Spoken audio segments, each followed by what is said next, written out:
امریکہ کا انتخابی نظام جمہوری اصولوں اور تاریخ کے داغوں سے بنا ہوا ایک پیچیدہ نظام ہے۔ اس کی جڑیں 18ویں صدی کے آخر تک پہنچتی ہیں، جب امریکہ کے فاؤنڈرز نے ایک ایسا نظام تشکیل دیا جس میں مختلف ریاستوں کی آبادی کو توازن فراہم کیا جائے۔ اس نظام کی بنیاد اس وقت کے معاشرتی حالات کے تحت رکھی گئی تھی، جس میں ووٹنگ کے حقوق صرف سفید فام مرد زمینداروں کو حاصل تھے۔ آئین میں الیکٹورل کالج کو شامل کرنے کا مقصد یہ تھا کہ عوامی انتخابات اور صدارتی انتخاب کے توازن کو برقرار رکھا جا سکے اور کانگریس کو یہ اختیار نہ ملے کہ وہ صدر کا براہ راست انتخاب کرے۔ امریکہ کی ترقی کے ساتھ ساتھ انتخابی نظام میں بھی کئی تبدیلیاں آئیں، جس میں وقتاً فوقتاً مختلف ترامیم اور حقوق کی توسیع شامل ہے۔ 1870 میں 15ویں ترمیم کے ذریعے رنگ و نسل کی بنیاد پر ووٹ ڈالنے پر پابندی ہٹائی گئی، جس سے افریقی امریکی مردوں کو ووٹنگ کا حق مل گیا۔ خواتین کو ووٹنگ کا حق 1920 میں 19ویں ترمیم کے ذریعے حاصل ہوا، جس نے خواتین کے حقوق کی تحریک کو کامیاب بنایا۔ 1965 میں ووٹنگ رائٹس ایکٹ منظور ہوا، جس کے ذریعے جنوبی ریاستوں میں رنگ برنگے قوانین اور امتیازی سلوک کو روک دیا گیا، جو افریقی امریکیوں اور دیگر اقلیتوں کو ووٹنگ کے حق سے محروم کر رہے تھے۔ امریکی تاریخ میں مختلف صدور نے جمہوری نظام میں اپنی رہنمائی اور خدمات سے بنیادی کردار ادا کیا ہے۔ امریکہ کے پہلے صدر جارج واشنگٹن نے کئی ایسے اصول وضع کیے جن پر آج بھی عمل کیا جاتا ہے۔ ابراہم لنکن نے خانہ جنگی کے دوران ملک کو متحد رکھا اور غلامی کے خاتمے کی کوشش کی، جس سے امریکہ کے اخلاقی خد و خال تبدیل ہوئے۔ فرینکلن ڈی روز ویلٹ کی نیوز ڈیل پالیسیوں نے امریکہ کو گریٹ ڈپریشن سے نکالنے میں مدد دی اور دوسری جنگ عظیم کے دوران ان کی قیادت نے ایک مؤثر صدر کی حیثیت دی۔ جان ایف کینیڈی کی کرشمیاتی قیادت نے سر جنگ کے دوران امریکیوں کو متحد کیا، جبکہ رونالڈ ریگن کی قدامت پسندانہ پالیسیوں نے 1980 کی دہائی میں ایک نیا سیاسی رخ دیا۔ براک اوباما کا انتخاب بطور پہلے افریقی امریکی صدر ایک تاریخی سنگ میل تھا، جس نے امریکی معاشرت میں نسلی مساوات کے مسائل کو قومی سطح پر اجاگر کیا۔ 4 سال پہلے انتخابات کی بات کی جائے تو 2020 کا صدارتی انتخاب نہایت اہم اور غیر معمولی حالات میں ہوا۔ اس وقت دنیا بھر میں کرونا وائرس کی وبا جاری تھی، جس نے امریکی سیاست کو بھی گہرے طور پر متاثر کیا۔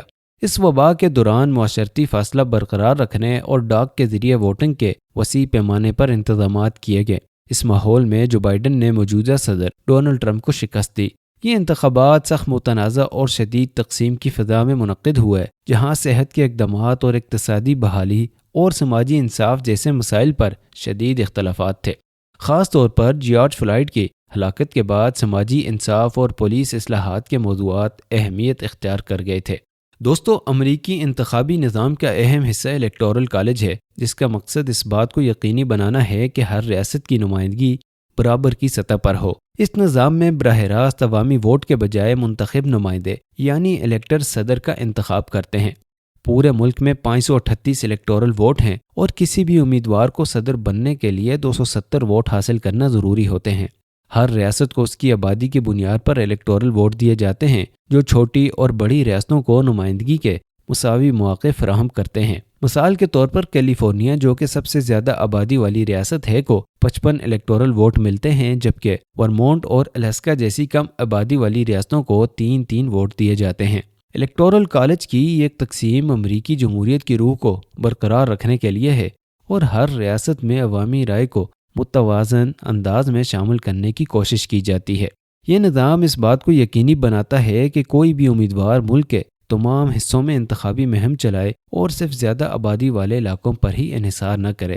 دوستو، امریکی انتخابات کی خاص بات یہ بھی ہے کہ یہ انتخابات ہمیشہ نومبر کے پہلے منگل کو منعقد کیے جاتے ہیں۔ اس فیصلے کی وجہ امریکی کی تاریخ میں موجود ہے۔ 1845 میں امریکی کانگریس نے ایک قانون منظور کیا کہ انتخابات کے لیے یہ مخصوص دن مقرر کیا جائے۔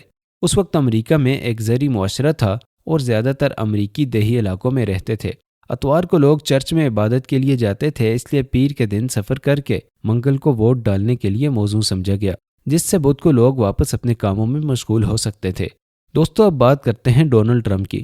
ڈونلڈ ٹرمپ، جو کہ ایک تجربہ کار کاروباری شخصیت اور مشہور ٹی وی شو کے میزبان بھی رہ چکے ہیں، 2016 میں میک امریکہ گریٹ اگین کا نعرہ لگایا۔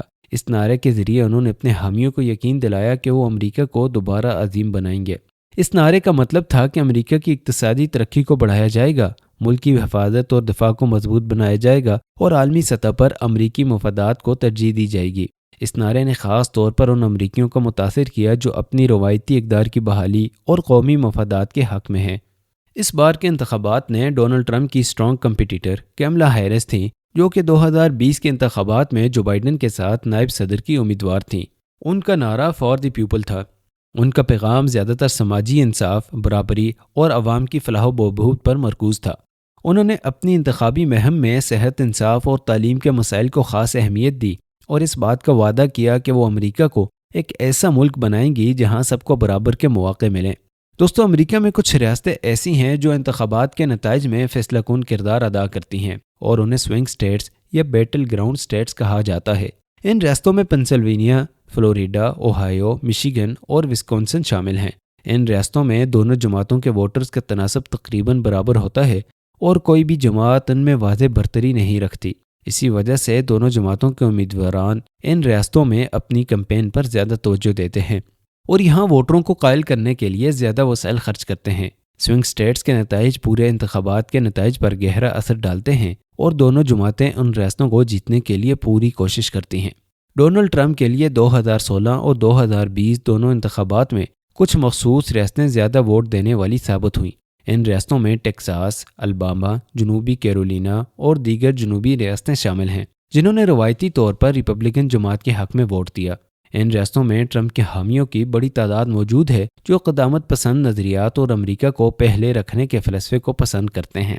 اس ریاستوں کے ووٹرز عام طور پر کم حکومت مداخلت اور انفرادی حقوق کے حق میں ہوتے ہیں جو کہ ریپبلکن نظریات سے ہم آہنگ ہیں۔ امریکی انتخابات میں پاپولر ووٹ بھی ایک اہم کردار ادا ہوتا ہے، لیکن یہ براہ راست صدر کے انتخاب کا ذریعہ نہیں بنتا۔ پاپولر ووٹ سے مراد وہ ووٹ ہیں جو عوام براہ راست اپنے پسندیدہ امیدوار کے لیے ڈالتے ہیں اور اس سے عوام کی رائے کا اظہار ہوتا ہے، تاہم حتمی فیصلہ الیکٹورل کالج کے ذریعے ہوتا ہے۔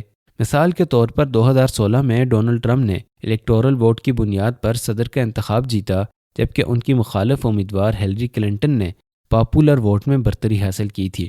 دوستو، امریکہ میں 2024 کا صدارتی انتخاب نہایت متنازع اور انتہائی قریب سے دیکھے جانے والے انتخابات میں سے ایک تھا۔ کئی ماہ کی زبردست مہم اور تلخ مباحثوں کے بعد سابق صدر ڈونلڈ ٹرمپ نے نائب صدر کیملا ہیرس کو شکست دی، جس سے امریکی معاشرے میں گہری تقسیم کی عکاسی ہوئی۔ یہ انتخابات کئی بڑے مسائل سے بڑے ہوئے تھے جن پر عوامی گفتگو کا غالب حصہ مرکوز رہا۔ ان میں سب سے بڑا مسئلہ معیشت کا تھا، جہاں مہنگائی اور اقتصادی غیر یقینی کے اثرات ابھی بھی محسوس کیے جا رہے تھے۔ امیگریشن پالیسی بھی ایک اہم مسئلہ بن گیا، جہاں ٹرمپ کے حامی سخت سرحدی کنٹرول کے حامی تھے۔ دیگر اہم موضوعات میں اسقاط حمل کے حقوق، گن کنٹرول اور موسمیاتی تبدیلیوں کے جعلی اثرات شامل تھے۔ کیمپین کے دوران دونوں امیدواروں کے حامیوں کے درمیان تناؤ انتہائی بلند رہا۔ ٹرمپ کے سخت گیر اور متنازع بیانات نے ان کے حامیوں کو تو متحرک رکھا، لیکن ان پر ان کے مخالفین کی طرف سے شدید تنقید بھی ہوئی۔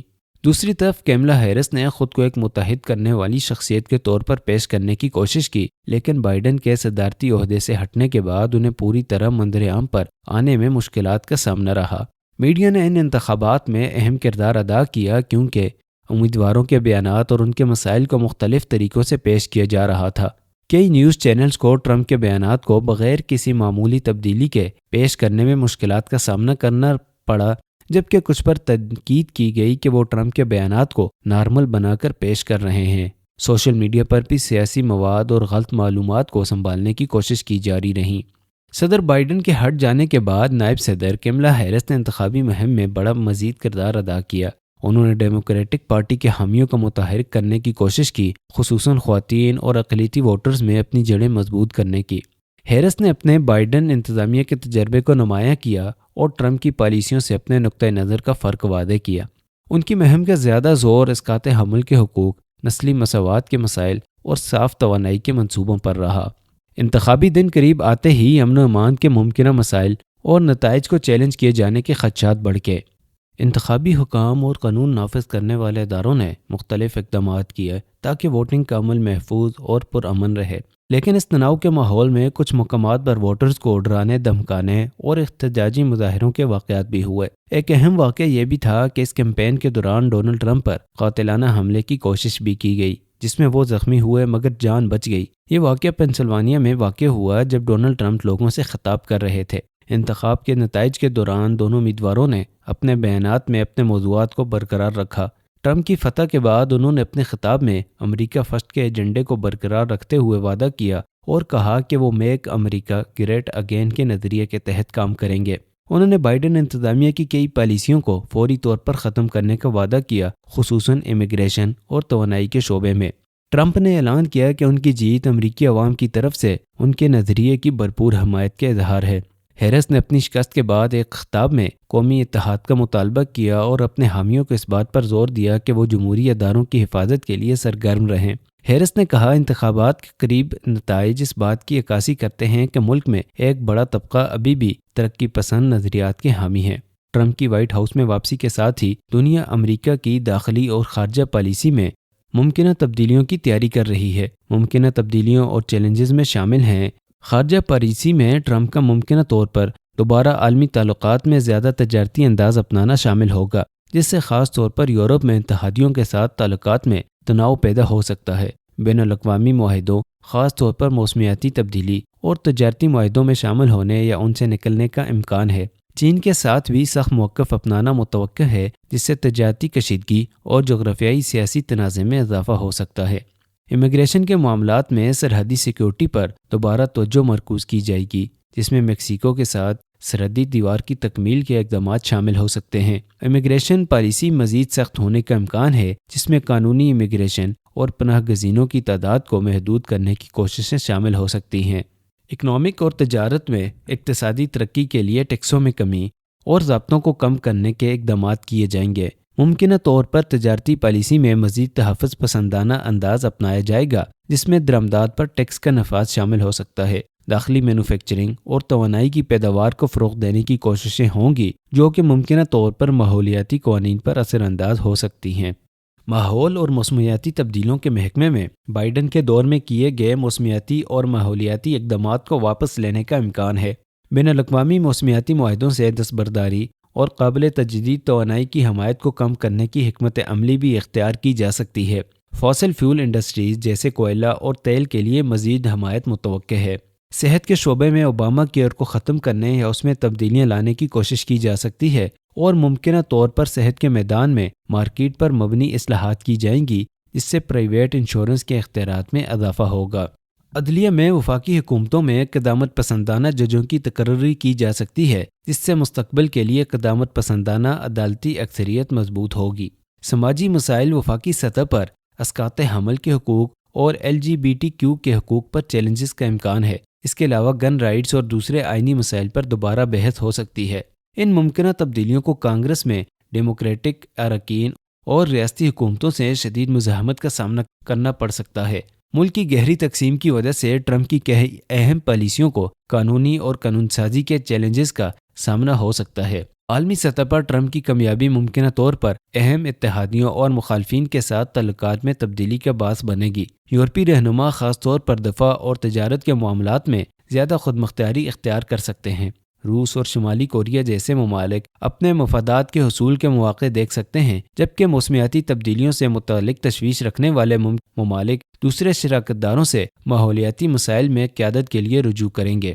یہ انتخابات امریکی جمہوریت کے موجودہ چیلنجز کو بھی اجاگر کرتے ہیں۔ انتخابی مہم اور نتائج میں نظر آنے والے گہری تقسیم یہ ظاہر کرتی ہے کہ اہم مسائل پر مشترکہ بنیاد تلاش کرنا مشکل ہوتا جا رہا ہے۔ الیکٹورل کالج، ووٹنگ کے حقوق اور سیاست میں پیسے کی اہمیت پر جاری بحثیں بھی مستقبل میں جاری رہنے کا امکان ہے۔ ٹرمپ کی دوبارہ صدر بننے سے کچھ امریکیوں، خاص طور پر محروم طبقات میں بے چینی پائی جاتی ہے۔ شہریوں کی حقوق کی تنظیمیں اور امدادی گروہ ممکنہ تحفظات میں کمی اور بڑھتی ہوئی تفریق کے خدشات کے پیش نظر ہوشیار رہنے کا ارادہ رکھتے ہیں۔ معاشی نقطہ نظر سے مارکیٹ ٹرمپ کی پالیسیوں کو بغور دیکھے گی، خصوصاً تجارت اور ضابطوں کے حوالے سے۔ اگر کہ کچھ شعبے ضابطوں کی کمی اور ٹیکس میں کمی سے فائدہ اٹھا سکتے ہیں، لیکن قومی قرض اور معاشی عدم مساوات کے طویل مدتی اثرات کے بارے میں تشویش برقرار رہے گی۔ میڈیا کا منظرنامہ بھی کافی متنازع رہنے کا امکان ہے۔ ٹرمپ کا مرکزی دھارے کی میڈیا تنظیموں کے ساتھ تصادم کا تعلق برقرار رکھنے کا امکان ہے، جو اداروں پر عوامی اعتماد کو مزید کمزور کر سکتا ہے اور غلط معلومات کے پھیلاؤ مزید بڑھا سکتا ہے۔ جیسے جیسے ملک ٹرمپ کی دوسری انتظامیہ کے تحت آگے بڑھے گا، ایک گہرے طور پر منقسم قوم کو چلانے کے لیے چیلنجز انتہائی اہم ہوں گے۔ پارٹیوں کے درمیان تقسیم کو ختم کرنے اور معاشی عدم مساوات، نسلی انصاف اور موسمیاتی تبدیلی جیسے دیرینہ مسائل کو حل کرنے کی صلاحیت امریکہ کے مستقبل کا تعین کرے گی۔ دوستو، 2024 کے انتخابات اور اس کے بعد کے حالات امریکہ کے لیے ایک نازک موڑ کی حیثیت رکھتے ہیں۔ اب دیکھنا یہ ہے کہ ڈونلڈ ٹرمپ کی حکومت ملک کے علاوہ بین الاقوامی طور پر کیا اثر لاتی ہے۔ اسی امید کے ساتھ یہ ویڈیو آپ کو دلچسپ معلوم ہوئی ہوگی۔ اسے لائک اور شیئر کرنا نہ بھولیں۔